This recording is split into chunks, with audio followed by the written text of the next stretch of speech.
All right, welcome back to the channel. It's your boy Fanon, and in this video, we're going to be, probably this week, wrapping up the Ryan Garcia Pop Dirty saga, as there is a update from the New York State Athletic Commission. Let's talk about that in this video.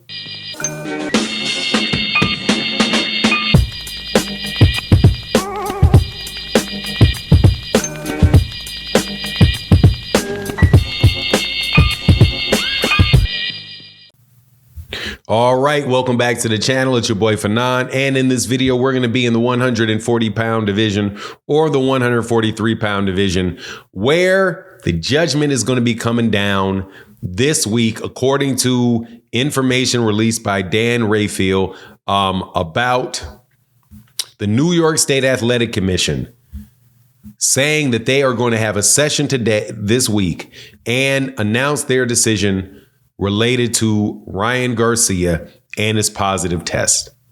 Now, before I get into the details, let me welcome you back to the channel. If you are new to the channel, please accept my invitation to hit the subscribe button, hit the bell icon so you can be notified of when we release more videos.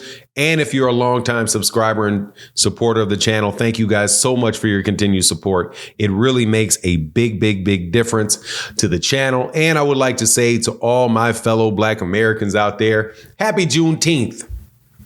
Happy Juneteenth. By the way, this t-shirt comes from a former talk show host Ananda Lewis's website, Free-ish since 1865 is what it says, but you know, hey man, it sure is good not to be in them shackles. So happy Juneteenth to all of the Texas people in Texas. I still think of it as a Texas holiday. Anyway, let's move into this, and thank you to everybody that supports the channel, and the super thanks in this video, and shout out to my guy Ashton Denton, and shout out to my guy Daryl McKinney. Hey, we're gonna keep on moving forward. Let's get into this. So Ryan Garcia beat up Devin Haney, and I'm gonna still keep rubbing it in because he did beat up Devin Haney, beat Devin Haney, and then he popped dirty for Ostarine, which is a banned substance in something called a SARM. I'm not going to tell you what SARM means because it's just illegal. It's not an anabolic steroid. It is a SARM, and it is used to, I think, prevent muscle wasting in older folk. But whatever the case is, he tested positive for it. And then after that, Ryan got his B sample tested, and that tested positive. And after that, Ryan Garcia said, hey, I got my hair sample tested. That's negative. And then he said, hey, I got 2 supplements tested. And these supplements that I had, they were both contaminated with Ostarine.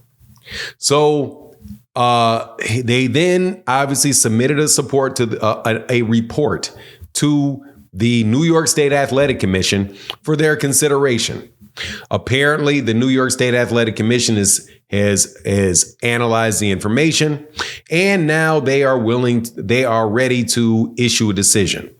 Now, what I think is most likely going to happen is I think that the decision is going to get to a no contest, which I think is right. I do believe that should happen. That's my personal belief. I support 100% turning that fight into a no contest. And I think that more than likely, Ryan Garcia is going to get a very light suspension. And the reason why I believe he's going to get a light suspension is because this is the first time that has ever happened to him. And there is evidence that is going to strongly point towards contamination, and that he did not really get a huge benefit or any benefit at all out of the use of it. And I base that off of the statements made by several experts in the field, and that basically said this was more than likely contamination because of the amounts that were in his system, and also because it's not going to work. So if he did this intentionally, he would have to be stupid. Now, I am not going to put out of consideration that Ryan Garcia could be stupid because there's a lot of stupid people out there and people do stupid things all the time. So just because something appears to be stupid doesn't mean somebody ain't going to be willing to do it. But with the hair sample, if that is confirmed and if the contamination is confirmed by by having other lots tested, other samples tested from the same lot, and the testimonies accepted, I still see them saying, well, yeah, but we can't let you off scot-free because that's a bad look, and we need to discourage people from doing this. That followed by the fact that the attorney or representatives from Ryan Garcia's camp have said that they believe that there will be some type of suspension. I think there we go. This seems very, very similar to what happened to Canelo Alvarez. When Canelo Alvarez tested positive for clenbuterol, he got his hair sample tested. He got his A sample tested positive, B sample tested positive, hair sample came back clean, provided evidence of contamination in literature that would support the fact that there was clenbuterol in meat widely spread throughout Mexico. So he winds up getting a 6-month suspension and he moves on. Unlike guys like Jared Anderson, who had multiple suspensions and had tested positive for multiple things in his system and didn't, to my knowledge, have any reasonable argument for contamination. And therefore, he got bopped for 2 years. Add to it the fact that Ryan Garcia is a moneymaker, and you get my point. I think that is probably what's going to happen. And therefore, Devin Haney will be getting his O back. He already has his championship because Ryan Garcia had missed weight, weighed in at 43 pounds, and the title was not on the line. So Devin retained the title. And I do believe Devin would have retained Devin retained the title even when he lost, he retained the title. So that's what that is. Now, there are some requests that was made by Devin Haney that I think will be rejected. And the ones that I think is going to be rejected is his request to get a win out of that fight and have Ryan Garcia's no contest turn to a loss for Ryan. Have the win to Ryan turn to a loss and have Devin's loss turn to a win. More than likely, that's not going to happen because my reading, at least my cursory reading of the New York State Athletic Commission's rules, don't give them the power, don't name that as an option. They say that they have the right to turn it into a no contest. Now, there will also be information given by there's another decision maker in the process, which is the WBC, and what the WBC is going to do. The WBC, as of right now, has not stated when they were going to make a decision. The only thing that the WBC said is that they believe that they would be getting information submitted to them before the end of the month. Now, that was about a week ago, and it is now the 19th.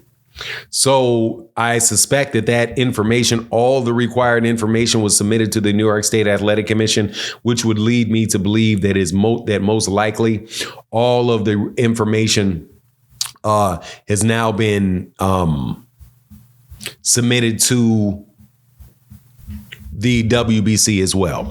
But at the end of the day, Ryan's probably going to get suspended. And I don't think that I don't have any problem whatsoever with that. I do believe that you should be held responsible for what you put in your body. And yeah, accidents happen, but then the fact that it's an accident, if they believe that's an accident and it truly was unintentional, then that can serve as a mitigating factor to what the punishment is going to be, but not a total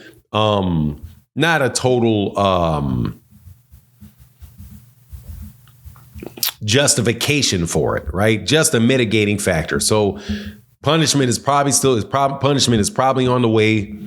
It's probably going to be overturned. And then after Ryan Garcia serves his suspension, he'll be back out fighting other people. I don't care about all this stuff with him going to hospitals and all of that. Or him, talking crazy to Caleb Plant, talking to crazy. None of that. That's just the dude acting wild or whatever. He'll be back in the ring because he's somebody that makes money. Now, the truth of the matter is that he really needs to run it. They really need to run this fight back. And they need to run the fight back because there's still going to be a lot of questions about it for a while. And anyway, that's my take on the matter. Please let me know what you think in the comment section. And with that, I'm out. Deuces.